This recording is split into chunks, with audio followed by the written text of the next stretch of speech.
To travel now though, thousands of Kiwis holiday at Hawaii's famous Waikiki beach every year.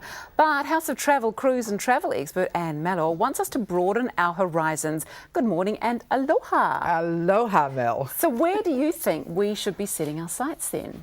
Definitely the outer islands. There's just so much to see and it's really easy to get there with Hawaiian Airlines. Right, so you just want to encourage your clients to sort of venture further afield. Absolutely. Fabulous food, fabulous people, gorgeous things to see. Now I know you went on an island hopping adventure not long ago and Debbie interviewed you and she started by asking which of the islands was your favourite. Let's take a look. I think my favourite is Kauai. No, I'm going to say, I don't know. It's a hard one because they're all so different, aren't they? I'm going to say Maui because I love the beach and the old historic town of Lahaina, and having a resort right on the beach at Kanapali is just so easy because everything's there. But I love the fact that you can go into a surf village and it's really kind of hippie, boho. You've got the windsurfers in Paia, and then from there further up the mountain where it becomes a different ambience altogether, sort of misty slightly, and an old cowboy town of Mokawai. And the cream puffs at the general store are something else. Oh my gosh, the vodka tasting was unbelievable on Maui at Ocean Vodka. I mean, I've never tasted vodka or, been a taster of vodka, but those shots and the way he taught us to taste the difference on our tongue and how smooth it was and the way they process it with that special water, I thought it was fabulous. Yeah. That whole experience on Hawaii is so different.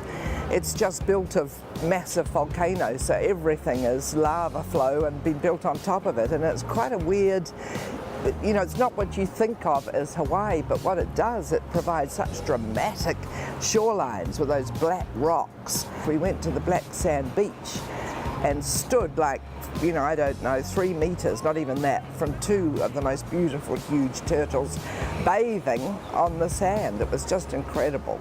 The volcano on Hawaii blew my mind. It was sort of like an eruption because you come from beach and sun and what you imagine Hawaii, palm trees, and there it's this extraordinary volcano. And getting up to get to the volcano at 5 to see it beautiful glowing and the steam coming off, and to wait for the sun to set above it was an incredible experience. But I loved staying up there, staying in that lodge with a big fireplace.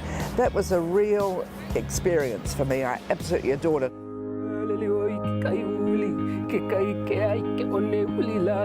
I felt quite overwhelmed by the kahuna because his depth of love for the earth just shone through. He was determined that we should learn to have a sustainable lifestyle and that there's so much we can learn from the Hawaiian culture. Yet, being a young man like he was so insistent that it should be part of the modern world as well, so he wasn't separating it. And I think the fact he was 13 generations down from the first King Kamehameha really struck me. It was a beautiful experience. I love the Kauakea resort. I thought it was small, intimate, boutique, beautiful restaurant. But my real experience there was the massage, and the Lomi Lomi massage, again, handed down from generations. And it's all about balancing, getting a spiritual, emotional and physical balance, clearing out all the, muck.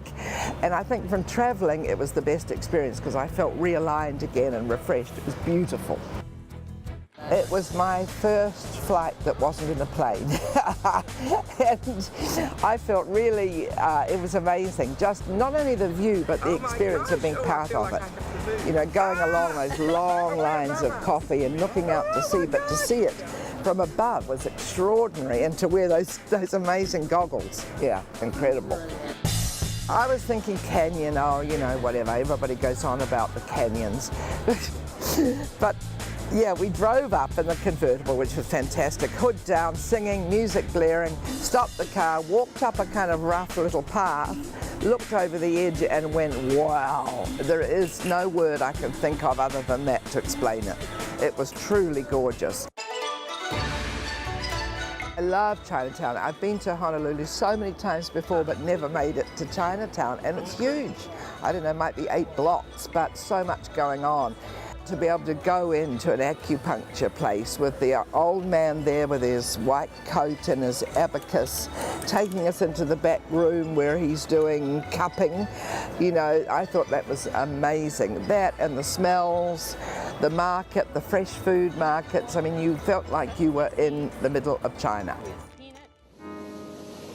Sunset cocktails, I mean, in Hawaii, wherever you are, a sunset cocktail is an absolute must, either at Waikiki Beach or in Kauai or in Hawaii, wherever you are. To watch the sunset go down these gorgeous islands is really an amazing experience. Hawaii is stunning. And it's more than beach, sunset and palm trees. That, you know, to get on a plane, it's so easy between the islands and they're so diverse. You can hire a car, see amazing mountains, beautiful beaches, turtles, wildlife, artisan products, coffee, macadamia and more. And just get out there and explore it because it is fabulous. Wow, I really, really want to go to Hawaii. It looks so fabulous. I know, we were so lucky. You crammed so much into your 8-day trip. Now, if our viewers are thinking about a trip to Hawaii, does House of Travel have any great deals or packages at the moment? Of course, House of Travel has always got hot deals, but there's one that particularly took my eye, and it's 10 nights, $4,699 per person twin share.